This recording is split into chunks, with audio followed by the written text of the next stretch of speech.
Good afternoon.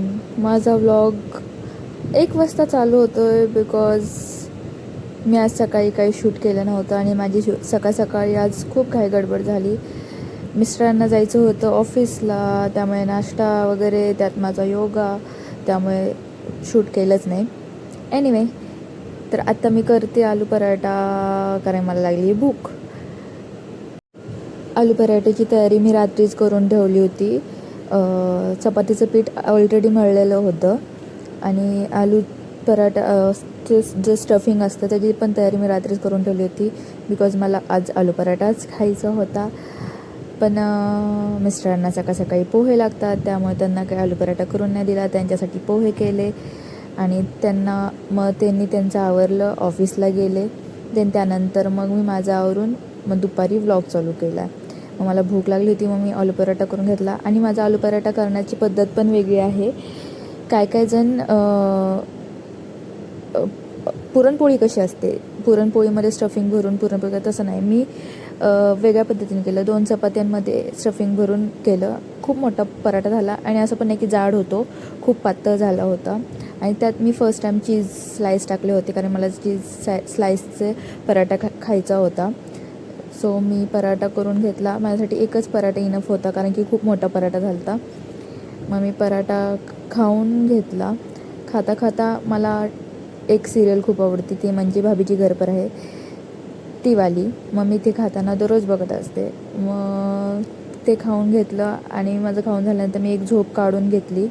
आज पावसाचं वातावरणामुळे मी उठले आणि त्यात 3:30 वाजता जो पाऊस चालू झाला, त्यामुळे तर मी उठूनच बसले आणि बरोबर 3:30 वाजता पाऊस पडायच्या आत मिस्टर पण घरी आले होते. मिस्टरांना पण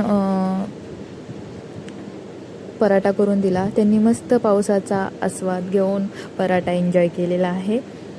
त्यानंतर आमच्यासाठी सगळ्यांसाठी पहिला पाऊस होता, खूप जोरात पाऊस होता. पाऊस पडतो आहे म्हटल्यावर चहाची क्रेविंग होणार नाही, असं थोडी चहा घेतला. चहा घेऊन माझं सगळं काम चालू केलं आणि त्यात आज फ्रेम लावायला काका येणार होते. आमचं फ्रेम लावायची खूप दिवसापासून राहिली होती, ते आज आम्ही काम करून घेतलं. त्यानंतर मी अख्खा मसुराची तयारी केली. मी आज अख्खा मसुरा करणार होते, त्यासाठी मी मसाला करून ठेवला. तोवर काका आलेच. ते मस्त माप वगैरे घेत होते फ्रेमची. आमच्या दोघांची फ्रेम बाहेर लावणार होतो आणि राधाकृष्णाची फ्रेम बेडरूममध्ये. असं म्हणतात की राधाकृष्णाची फ्रेम बेडरूममध्ये असावी, त्यामुळे आम्ही ती फ्रेम बेडरूममध्ये लावली. त्यानंतर मी सगळी इथं मसाल्याची तयारी करून घेतली. काकांची ही फ्रेम लावून झाली. ही बघा आमची फ्रेम कशी दिसते सांगा नक्की कमेंटमध्ये.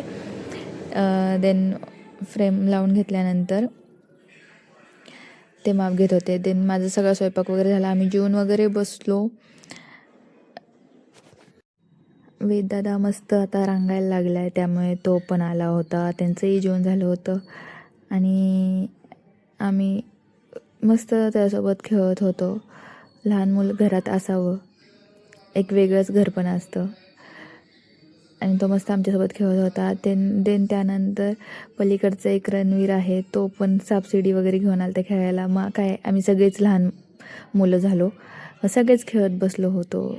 दादा आणि ते चेस खेळत होते, आम्ही लुडो खेळत होतो कारण की आम्हाला चेस खेळता येत नाही, त्यामुळे आम्ही लुडो आणि ते खेळत होतो. आणि वेदच्या मामाचं तर वेगळं चालू होतं. वेदचा मामा काहीच खेळत नव्हता, वेदचा मामा दुसरंच काहीतरी करत होता. आमचा मस्त इथं एन्जॉय चालला होता. दादासुद्धा आला होता. आम्ही मस्त गेम वगैरे खेळत होतो आणि दादाचं मग फोनमध्ये लक्ष होतं. एनिवे, त्यानंतर आम्ही 11:30ला लाँग ड्राईव्हला निघालो होतो. लाँग ड्राईव्हला कुठे तर ते आम्हाला पण माहिती नव्हतं. गाडी जिकडे नेल तिकडे आपण. मग आम्ही मस्त फिरून आलो. बालेवाडी, बाणेर, इनफॅक्ट आम्ही तळेगावपर्यंत गेलो होतो गाईज एका चहासाठी. पण चहा तर आम्हाला काही भेटला नाही, आम्ही तसेच रिटर्न आलो. मग येता दगडूशेठ वगैरे करून आलो. गाडीतनंच फिरलो, काहीच वेगळं नाही केलं.